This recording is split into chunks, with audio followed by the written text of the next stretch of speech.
আসসালামু আলাইকুম প্রিয় খামারি বন্ধুগণ, শুভ সকাল। দেশ এবং প্রবাস থেকে যে যেখান থেকে দেখছেন, আশা করি আলহামদুলিল্লাহ আপনারা সবাই ভালো আছেন। আজ আমি চলে আসলাম তুলসীপুর আলাউদ্দিন ভাইয়ের ফার্মে।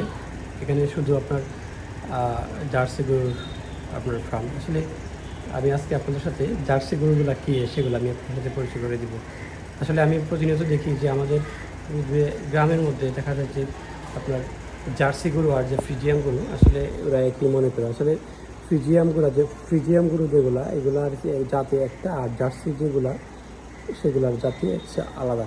ঠিক আছে, ফ্রিজিয়াম মানে হলিস্টিয়ান ফ্রিজিয়াম, এটা আপনার অস্ট্রেলিয়ার হলিস্টিন নামক একটা জায়গা থেকে তাদের যে আপনার উৎপন্ন আর কি, সেজন্য আপনার এইচএফ বা হলিস্টিয়ান ফ্রিজিয়াম বলা হয় আর কি। এটা হচ্ছে আপনার জার্সি গরু আর কি, যেটাকে বলে জার্সি অরিজিনাল ইন্ডিয়ান জার্সি। এইগুলো আপনার ইন্ডিয়াতে বেশি পাওয়া যায়।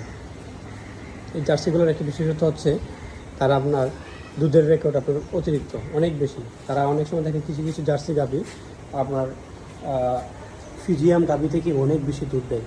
আর এদের এইসব গাভীগুলার দুধগুলা কিন্তু তুলনামূলকভাবে আপনার ফিজিয়াম গাভীর থেকে অনেক সুস্বাদু এবং মিষ্টি হয়। এদের দুধের মধ্যে ফ্যাটের পরিমাণটা একটু বেশি থাকে, প্রায় অনেকটা দেশি গাভীর মতোই দুধ হয়।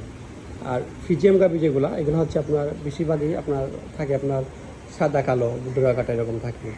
আর যেগুলো জার্সি থাকে, এই দেখেন সবগুলা জার্সির যে কালেকশনগুলো, সবগুলার কালার কিন্তু দেখবেন একই রকম। দেখুন একই রকম। আমাদের লালতির লাইভ স্টকে জার্সির আলাদা করে সিমেন্ট পাওয়া যায়। তাছাড়া দেখা যায় আরও উন্নত মানের ইনপুট করা সিমেন্টও পাওয়া যায় জার্সি গরুগুলো। দেখা যায় কিছু কিছু জার্সি গাভী দেখা যায় যে আপনার 40, 45, 50 লিটারও দুধ দেওয়ার রেকর্ড পাওয়া যায়।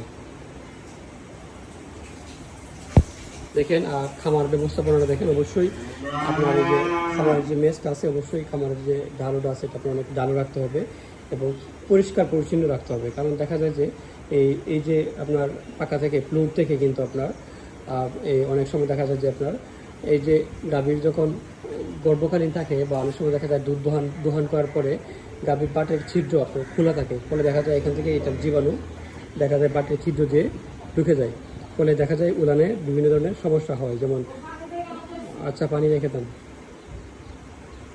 অনেক সময় দেখা যায় যে এই ফ্লোর থেকে অনেক সময় জীবাণু আসে। জীবাণু এই গবাদি পশুর যখন আপনার দুধ দোহান করা হয় বা বাচ্চা যখন দুধ খায়, তখন দেখা যায় আপনার এটা দিয়ে মেস থেকে এটা জীবাণু ঢুকে যায়, ফলে দেখা যায় উলানের বিভিন্ন ধরনের সমস্যা থাকে। যেমন সমস্যা হয় যেমন ম্যাস্টাইটিসের লক্ষণ হচ্ছে উলান আপনার ফুলে যাবে, চাকা হয়ে যাবে এবং দুধের পরিমাণ কমে যাবে। এবং দেখা যায় যে আপনার অনেক সময় দেখা যায় যে একটা বাটের ছিদ্র বন্ধ হয়ে যেতে পারে।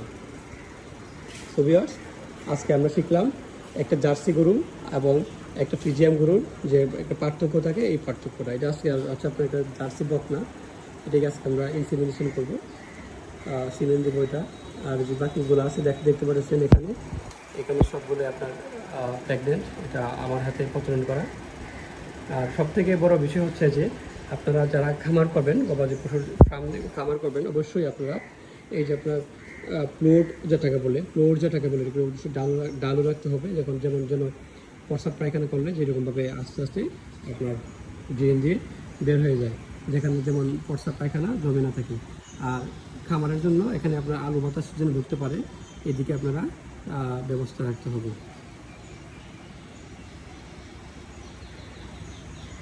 সো ভিউয়ার্স, আমি আজকে আপনাদেরকে দেখালাম একটা আদর্শ ফার্মের যে কী বৈশিষ্ট্য থাকা লাগে, সেই বৈশিষ্ট্যগুলো আমি আজকে আপনাদের তুলে ধরলাম। অনেক সময় দেখি অনেক খামারে দেখি এরকম যে পানির পাত্রগুলো আছে, এগুলোর মধ্যে আপনার স্বেচ্ছেতে হয়ে থাকে বা এগুলোর থেকে আপনার গ্যাস হয়ে যায়, পরিষ্কার থাকে না, নিট অ্যান্ড ক্লিন থাকে না।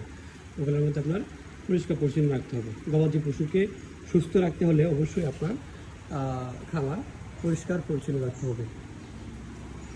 ভিউয়ার্স, আজকে পর্যন্তই, অন্যদিন হাজির হব নতুন কোনো টপিক নিয়ে। সে পর্যন্ত আপনারা ভালো থাকেন।